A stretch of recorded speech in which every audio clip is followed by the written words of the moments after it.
Let me ask you this question. Do you think that FEMA abandoned North Carolina?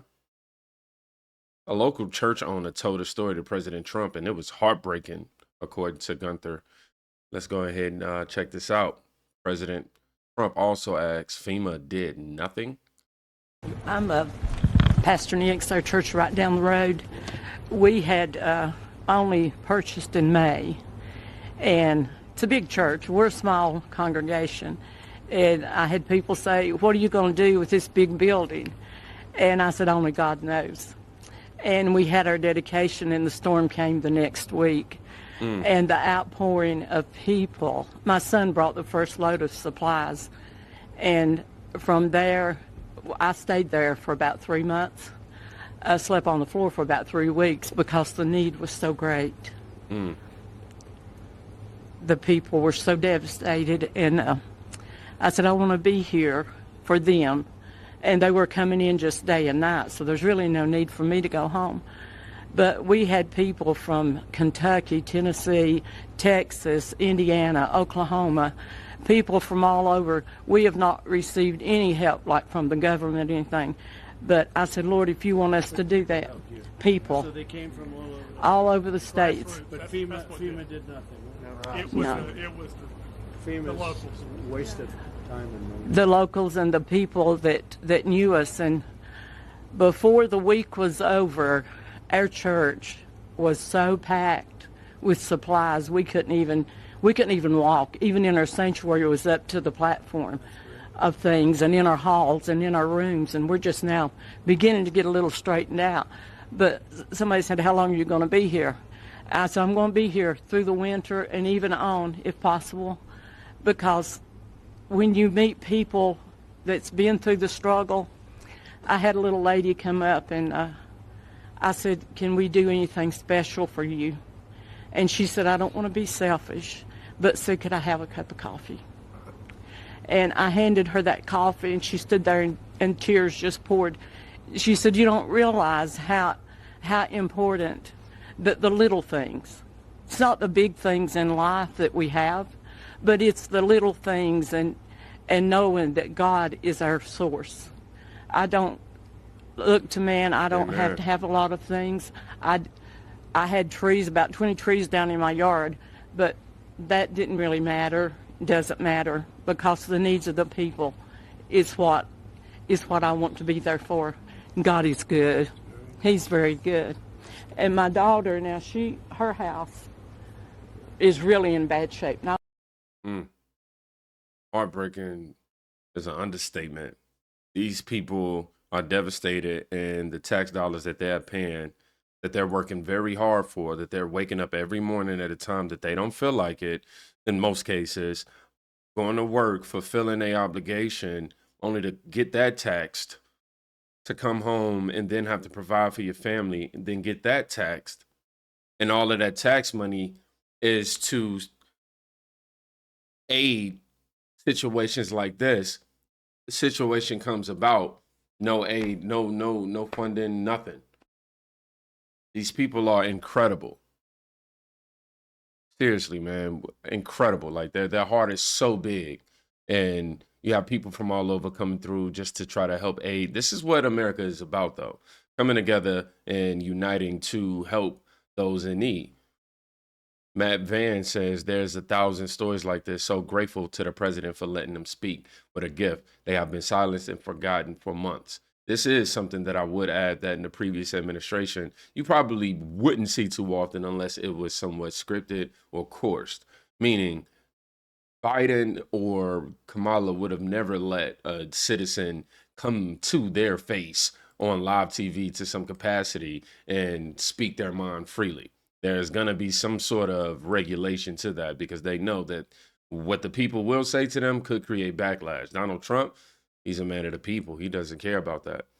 Johnny Maga posted, Trump just had a North Carolina man who lost his home to Hurricane Helene name the insurance company that wasn't giving him his payout on national television.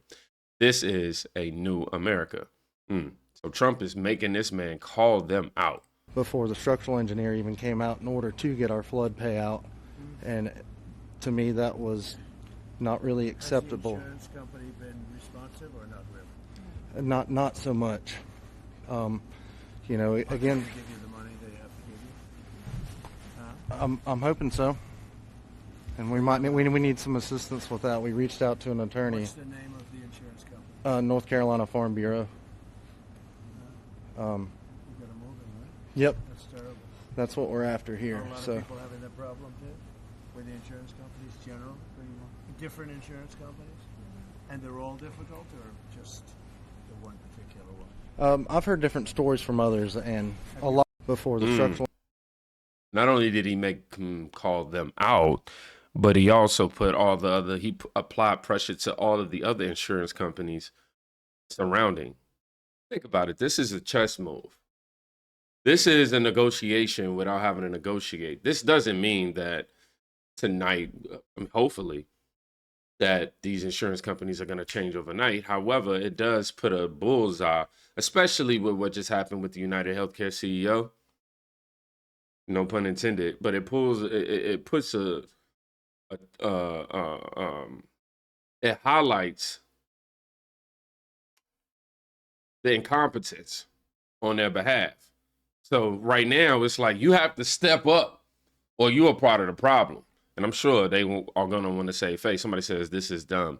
This may be legitimate reasons behind the holdout. How the hell has the governor of North Carolina escaped any attention for the response to the disaster, the National Guard response, etc.? I don't know. It's weird. He has ghosted at least in media. He has ghosted at least in media coverage. We're not holding back on him. Josh Hurley calling for Senate hearings with the insurance companies. Yeah, definitely. That definitely needs to happen. I think I have that right here. Josh Hurley right here says, today I'm calling the insurance companies that are bankrupting good Americans by denying thousands of claims for Hurricane Helene and Milton, to come to the Senate and testify under oath. Yeah, they definitely are now being called to be held responsible. But what will come of this? Will justice actually be served, or will we only have to continue to serve justice through the American people's efforts and help? That shouldn't be the case. They're paying for it. So right here's the formal letter if you want to pause and take a good read. However, I want to go ahead and move on for the sake of your time. I don't want to waste that. George, be his he tweets. Somebody asked me what was his Twitter handle the other day. I think this is a better way for me to also present you guys the information by having the actual person who posted it and everything on the screen. But he said last night that President Trump just announced the victims of Hurricane Helene that he is deploying to Army Corps of engineers to rebuild their bridges, roads, riverbanks, etc. The Democrat regime could have done this months ago, but chose not to because they don't care about us, is what he is quoted to say. We have a lot of things in mind, and we're getting the Army Corps of Engineers all set. You need your riverbanks fixed. You need a lot of roads fixed, and we're going to get it done in rapid time. And I've asked Susie Wiles and all of my people to start calling up, get the Corps ready, and they're going to get ready to go. I don't know what it is. I don't know what took so long for the other administration. But remember, I wasn't here for the first 4 months or 3 months, whatever it may be. See, we can only start as of essentially 1 or 2 days ago. And we've made a lot of progress over the last couple of days, Michael. I understand we're going to get you the resources you need and the support that you deserve. And we'll be at your side through every step of the rebuilding. And no American is going to be left behind. We have a lot of things in mind, and we're... Amen to that. No American is going to be left behind. Something that we can all get behind. I can appreciate the fact that he's actually taking action. Even if a lot of his efforts aren't as successful in terms of just time frame, the effort is there. And every single day, remember that you can profit every single day off of applying your effort. You doing a little a day will yield you profit in the future. Doing nothing yields you no result whatsoever. Now, one of the things that was highlighted through this whole thing was Melania Trump. If you just looked in that last video, you see her standing right next to him, obviously for moral support, which is important, but also it symbolizes America's moral support. I mean, we have the First Lady here insisting on coming on these trips to, like I say, show her face, be there to let the citizens know that she's present and everything above. Now, right here, President Trump says First Lady Melania Trump decided to visit the people of North Carolina because she cares. Quote, she wanted to be here because of North Carolina. This is a clip that we played previously, but I think it's important to highlight again. Our First Lady, we'll start with our First Lady. She wanted to be here because of North Carolina, and then I said, well, you can do that, but you're going to have to come to California, too. And she said, that's okay. And we got to fix that one up, too. Do you ever see anything like that one? It's, who would have thought that could have happened? Our First Lady. Yeah. Actually, I want to pause this for a second because I remember seeing a clip of her interacting with someone who speaks her native language. I don't know if that was in California or North Carolina, but let me double check. All right, I found the clip, and it's not from her being in North Carolina. Melania Trump speaks Slavian, according to Johnny Maga, but it's actually Serbo-Croatian. I believe that's how you Serbo-Croatian. How you pronounce that? Y'all know how this go with me. Come on, we get the information, but how we pronounce it sometimes, maybe. Anyhow, this was her talking to one of the Palisades fire victims in Los Angeles. And community note added that she is talking to a Serbian woman who escaped the war in present-day Croatia.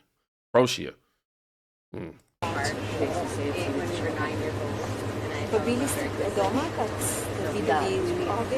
Ja imam mis naša kuća na ovoj strani. Kad je počela rat na ovoj strani, on je bio dosta kući. Kaže, idi gore na balkon da vidiš. Ja sam nazvala progasice. I nisam htjela da idem. Niko nisam mislila da će doći Now, the only reason why I'm bringing this up is simply to just show you the support that Melania Trump is continuing to show these victims. Again, this was in California, not in relation to this specific video, which is talking about what's going on in North Carolina. But I felt that it was important for you guys to get that perspective. Matt Van Swoll, posted possibly the most beautiful thing I've ever seen in my life. Right at the end, he said, "That is my president." Go ahead and hear what woman is going to be revealing to us today. I live out in the Fairview area of North Carolina and near the Back Cave, Lake Lure area. And our area was hit. It was hit really hard. I was home alone, and my husband had stayed in town because we take care of a little lady that's 98 years old, and she lives out in the woods by herself. And I said, just stay with her and make sure that she's okay. And I got up the next morning, and my first thought was, I want to go see what our road and bridge looks like. So as I was making it down to the road and the bridge, there was no road and bridge. And so, here we are, we're like at a little island, we can't access the main road or anything. And then the fire department came by the next day and said that they were evacuating me and my neighbor because a landslide was going to come. And they told me to get my stuff and get ready. And so while I was getting my stuff and getting ready, there was a knock at the door, so I thought it was the fireman. And I went to the door, and there stood my 21-year-old son. His name's Nathan, and he had drove as far as he could to get to me, but he hiked 5 miles, and it took him a really long time. And he got there, and he said, "Mom, grab a bag, we gotta go." And I said, "Son, there's no way I can hike out of here." And he's like, "No," he said, "we gotta go." So we started hiking out, and I seen one of my neighbors who, she had no clothes on. Her skin was like chunked up. It was just, she was blue. She had been in the waters, and where she had went or I don't know, but it horrific is just all I can say. But then, as me and my son hiked on out, we went through where this place, we call it Craigtown, but there were like a lot of family members there that passed away, like 11 of them, and there were people out everywhere looking for their loved ones, and there were dead bodies. You know, my son's like, "Mom, you're going to see things you don't want to see," and so anyway, we got through all that, but I stayed at our church in our sound booth. My husband and I, we just slept up in the sound booth for a couple of months because we didn't have power or anything for about 2 months out there. And then we went back. I've been fighting with FEMA since day one. Our community, there's like 32 homes. We don't have a road and a bridge. We're driving through our neighbor's property. You know, I went to EMS and I said, look, my concern is if we have a fire or we have an emergency out here, you're not going to get to us. You can't get those big trucks up here. And I've called and called and called FEMA. And, you know, I said, this happened on September 27th. That's 4 months ago. Well, for us, today is still September 27th. You know, we haven't had help. And so when I talk to FEMA, I'm explaining the road and the bridge, and they send me a letter that tells me to basically fix it and send in my receipts, and they'll refund me some money. What? Wow. Wow. I'm gonna save my complete thoughts for the end, but that's low. Even for you guys. Come on now. I'm looking at a road and bridge that honestly, the bridge itself is probably going to be $300,000, and the road could be close to that also, because the community has to have big boulders brought in. We're not a rich community. We can't fix it ourselves. You know, it's just, and as far as like house repairs, I'm still pending. I can't get money from FEMA until I fix the road and bridge and send in my. I'm sorry, this is ticking me off. This is my proof that it's fixed and everything. It's just, it's been a nightmare, and I totally feel like that we have been forgotten. If it had not been for our fellow American citizens who stepped up to help us, I don't know what we would have done. I have 5 neighbors around me who completely lost everything. You know, I have damage to my house, and I don't feel entitled. I'm embarrassed to even say I need help, because, you know, and sometimes there's even that survivor's guilt is what they're calling it, but you feel guilty to even be alive sometimes. You know, when you look around, you see your neighbors that are gone, and it's just, you know, we need help.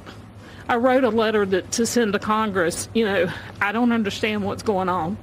If we can't get FEMA help, then will you guys help us? Will you step up and be our fellow citizen?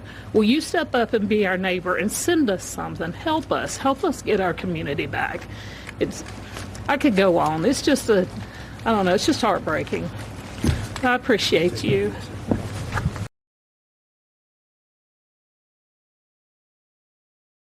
honestly, I'm just speechless.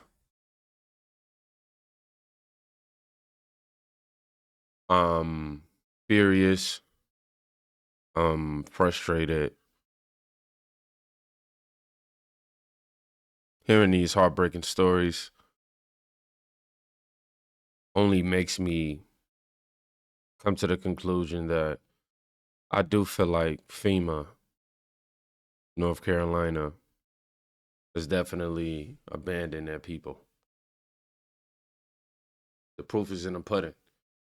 This ain't even a matter of an opinion. This is what's actually happening.